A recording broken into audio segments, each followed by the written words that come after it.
Welcome back to the channel. You join me with my 1976 Triumph Stag that I have been restoring. Previously we have got the car structurally solid, repairing all the sills, floor pans and bat wings. In the very last episode we got the windscreen panel roughly fit in and the front end roughly there. Today we want to try and get that on properly, as well as tackling the front wings and seeing what we can do with them. Because currently they're in two halves. Hoping I can get them repaired. If not, we will have to buy two brand new front wings, which are very expensive. Before it stays on permanently, we need to punch some holes in it. You may realise that my compressor suddenly, all of a sudden, got a lot quieter. My old compressor recently broke. I don't think it liked being in a soundproof box. It wasn't very soundproof, it was quite loud.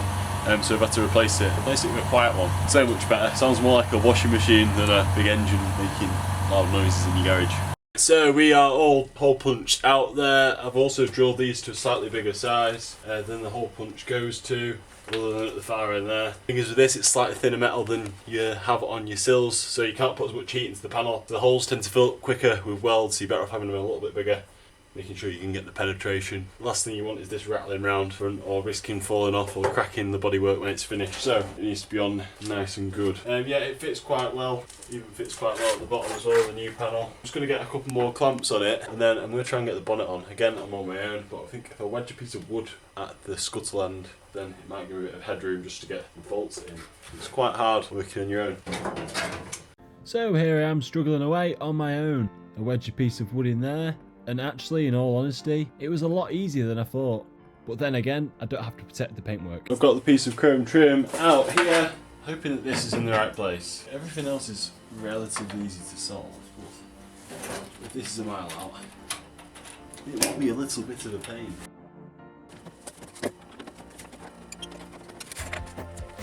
Yeah, that isn't bad at all actually. It seems like my gap is pretty spot on. So the trim of the windscreen panel definitely all line up nicely. So the issue must be with this spring thing here. And I have slackened it off, but there doesn't seem to be much, if any, adjustment at all.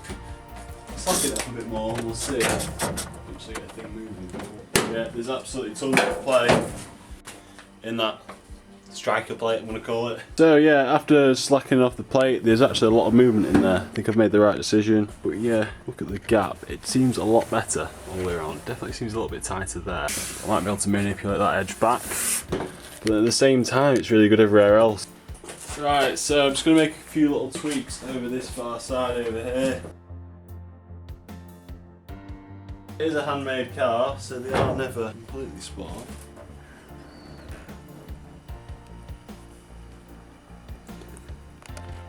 And with that, I am happy to carry on welding.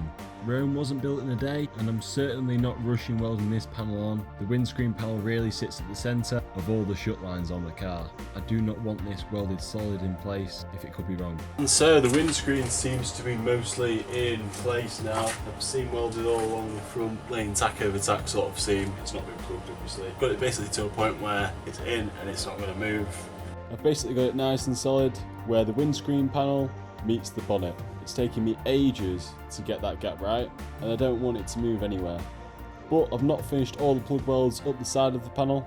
I'm going to leave those till I can get the door in. Then that gives me a little bit of play up against the chrome trim because I know there's another like door gap type thing there and that needs to be right. I'm happy now to start laying some plug welds on the front headlamp panel. And on it goes. The car's really starting to take shape now. Now the top's got a couple of plug welds in it. The plan is to get the bottom sorted. I've hole punched little holes in the bottom, I've widened them out, got the jack holding it in place. I've got another clamp here. A little bit of rust still here on the inner arch. I didn't want to repair that yet, I didn't want it pushing anything out, I'd rather repair that after. We've still got plenty of access to sort that out, so ignore that for now. Yeah, so let's get some blobs under there. And that's the bottom half welded on. Relatively solid now that. Gaps are all good around there. Plan is now, grind them back, and I want to try and get this wing fitting. I'll take the bonnet off, finish off the welding when the wing's fitting properly, because I know we've got quite a lot of play in these plates, but our wings are fixed, so this does need to be in the right place relative to our windscreen panel. So there's a hell of a lot of playing around with here, panels going on and off, and it does take quite a lot of time because it does need to be right. And if it's a little bit out here, the car will look a right mess.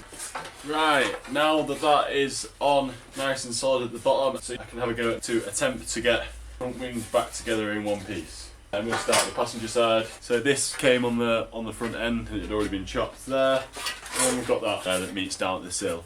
Because it's been cut, I have to piece a piece behind it and see if we can offer it up. So if we can't make this work, I'm going to have to buy new wings. So I'm hoping to do something with it. So the only thing I've got to be mindful of is I'm going to have to bolt this indicator panel in here, just so I know that it's the right length. But that is good that it's been cut across that, because it makes it a little bit easier to work with.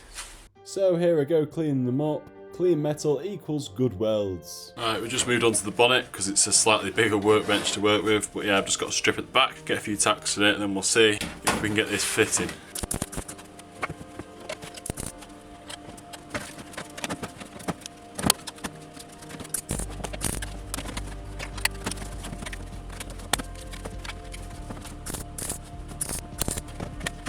There we go, we've got a little bit of an edge there now. I'm hoping the other wing will fit into. I don't know how well you can see this, because the camera's at a little bit of a funny angle, but I've got it clamped up. I can't really move it because of the thingy, but if you look at that there, I've got the right amount of play in. So I'm just going to get some blobs in here, and then I'm hoping the wing fits, it works. I've got to be dead gentle now. And then we'll see if we can actually work with this wing. If we can, it's probably going to save me about £1,000. These were thrown in with the windscreen panel. Yeah. They brought quite a few bits off because he was breaking the car.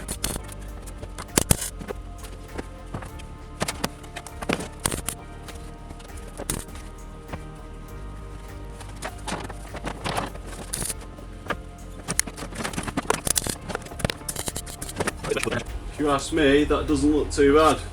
The proof in the pudding is when we offer it up to the car and see if it fits. Let's try it on, see how bad it fits and how good it fits.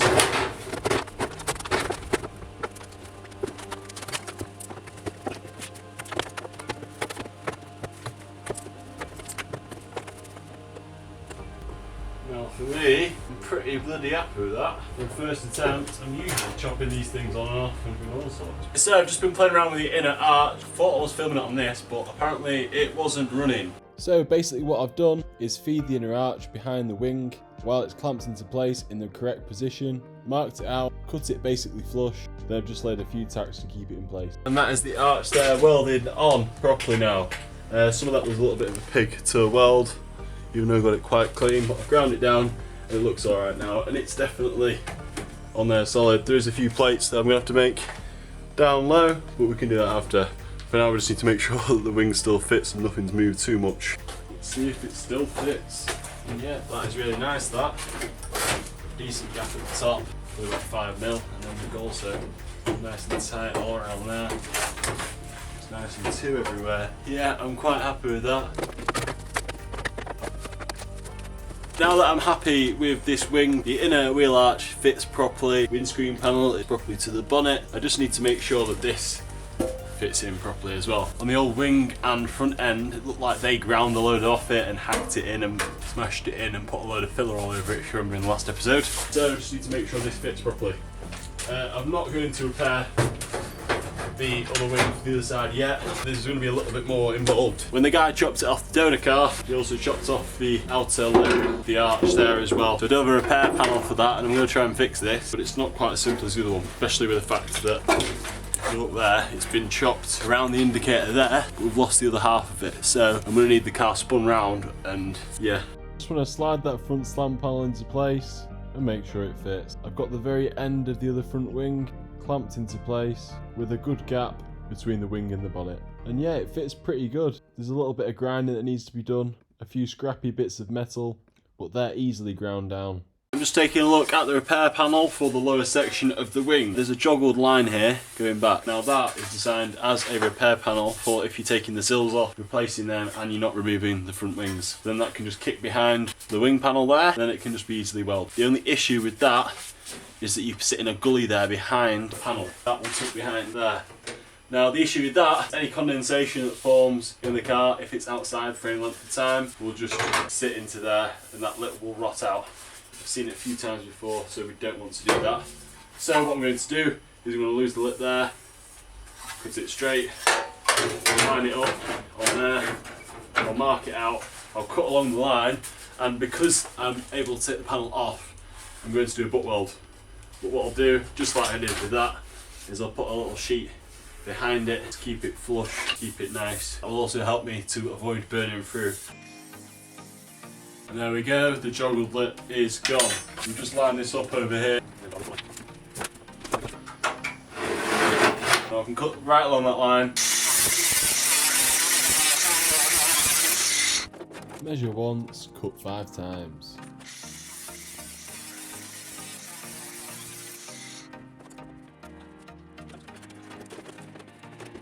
Once I was roughly happy with the position of the wing, I then put a backing sheet on and tacked it into place.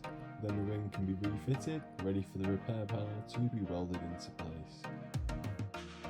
And here we are, all mocked up. Basically, in the end, I sort of mucked up the cutting. When I was marking out, I was pushing it up tight to the bottom of the sill, but I wasn't actually paying attention to the swage line at the bottom of the wing. Let's line up to that, so there's a bit more of a gully in there, but we can fill that with some weld, so that should be fine. I've put this door back on, ignore the amount of filler on it. If you remember previously, sort of made a bit of a skin at the bottom. I did warp it a little bit, and I thought it would be okay, but after skimming it with filler, I think I'm going to reskin this whole door at some point or another. So that door is just for reference for now. Looking at it, the gap looks pretty good there. Even this door looks a bit knackered.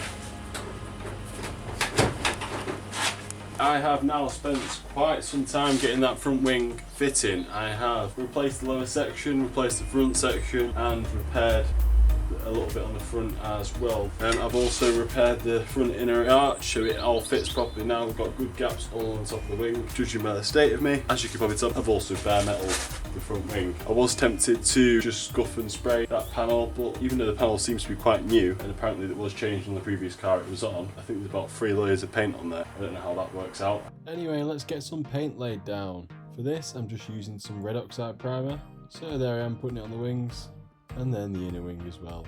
All painted up on the inner wing and all painted up on the front wing down there as well. Before anyone says, oh, you brush painted it. Yeah, I have. It's proper red oxide primer that can go in a spray gun, but most of these repair panels that I brought for the car, they've all been brush painted in red oxide primer. So I thought, I've spent nearly 5 days getting that wing fitting, and it does fit now. So I just thought, right, instead of setting the gun up, I'm just going to brush paint it. And it will have some epoxy primer going down on top, and obviously it will be bodyworked on top of that. But overall it does look pretty good. I'm quite happy with it. So I'm just going to get it on now. I'll probably get just a couple of tacks on it, and I'll probably fix the bonnet cable so it just shuts properly, because at the minute I've just got that screwdriver wedged in there. I'm having to do that and going, oh, does it fit? No, I'll fix the bonnet cable, lock it down properly, just double check I'm dead happy with it. And then we'll get this side on. Now that we are in red oxide primer there, I have been masking off the front end. Before the wing goes back on, I want to get some denitrile in there. This horrible black sludgy type stuff. It stops any rust coming back. The arches on there here seem to end about there, and then online you can get a splash panel that goes in there. I've just made a little plate that goes at the end of it. I usually leave these open completely because my cars don't do a lot of miles. Leaving them open allows me to get wax on in there, but I thought just while I'm there, I'll throw something over it. I'm sure some people won't like that, but hey ho. First I'll waft the gun round, getting rid of all the dust and contaminants. Next up on the list, to finally get that dirty brown Schultz down. As I say, it's a horrible sticky product. If you get it on your hands, it's there for a week. Hence why I'm wearing gloves for once. Before I do the headlamp panel, I'm just masking off the bits that are going to be welded. But yeah, again, this stuff's really good at rust proofing. Gets in all the gaps, stops any moisture getting in. Great stuff.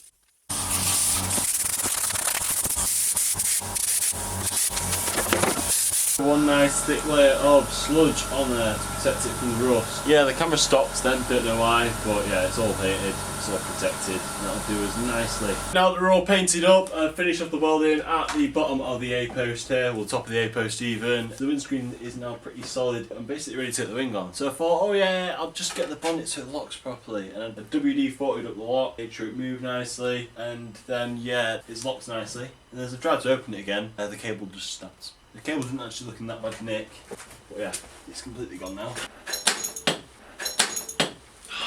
So, I've actually been playing around with this now for a couple of hours. I'm very, very close now to cutting a hole in it, but I've managed to get 2 blocks underneath each side. I'm thinking I might just be able to get over that side and get the thing shoved across. A vintage pitching wedge.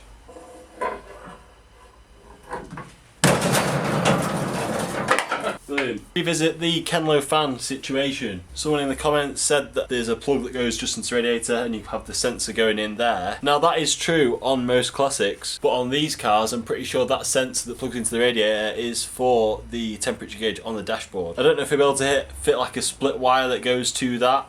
But I know on a lot of cars you have two. You have one that's a resistance one and then one trip switch for a certain temperature. So I don't know quite how much that'll work. But on these, that reads the temperature in the general engine bay. And then you've got this knob here. Now you turn that and it lets you know when the fan will kick in. It can change the temperature, but it's literally a general temperature thing for the engine bay. The original fan that just sits on the very front of the engine, just down there, that constantly spins on the crank of the engine. I believe they have like a freewheeling sort of clutch on them, so when it is hot it spins and then it can disengage at the same time. So yeah, the verdict's still out on that one, whether I keep that Kenlo fan or not, because I say it is really ugly. Horrible, ugly thing. We are back the next day and the sludgy brown denitrile has dried off. I'm going to need this bonnet cable working, so for now we are going to put some string for it. First things first, we'll get that wing on. It probably wasn't the best idea to paint this while it's been -2. We just do what works here, don't we?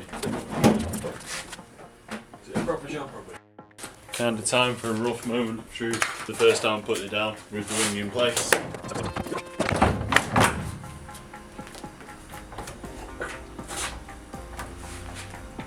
And that ain't half bad. And so I've just welded up the last little bridge here between the front end and the main part of the car here. Put some primer on that, and also welded up the top of the A-post, we're all solid there.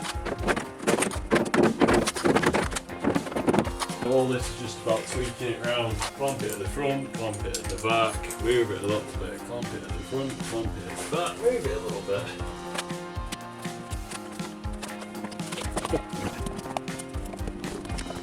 Yeah, I'm gonna get a tack on it. And so on I go with the welding. Obviously here I'm being really careful, spreading my tacks around different parts of the panel. And as I'm going along, I have to go around checking that none of the shut lines have moved, because they do move. And there we go. It's only tacked into place now because I am just erring on the side of caution. Knowing my luck, I'll put the other side on, it will all be wrong. And we also want to ignore, again, the boggy door. We'll be sorting that out in probably the next episode if you want to bang a new skin on it. But yeah, no, all the gaps are really good, all around everywhere. I've actually got them a lot better than I thought I'd get them, considering how many panels I've had off the car. The only thing I will say that's sort of gone wrong with it is that when I was welding it at the bottom, it was getting pulled apart down here, so I had to weld along the seam line. Didn't want to do that. I was hoping, but it was pulling it down so much, I had to put a big blob there. Yeah, so I'm going to have to grind that down. But for the most part, yeah, dead happy with the gaps. So the only thing I'm not sure if the gap's right there. I don't know if that's a bit too big, but it looks pretty good to me. Gives the door plenty of clearance. It matches up nicely with the back one there as well. Good gaps there. And then good gaps along there. So yeah, looking at that, that seems like quite a good time to end this video. If you've enjoyed this video, don't forget to like, comment and subscribe, and we will see you next time.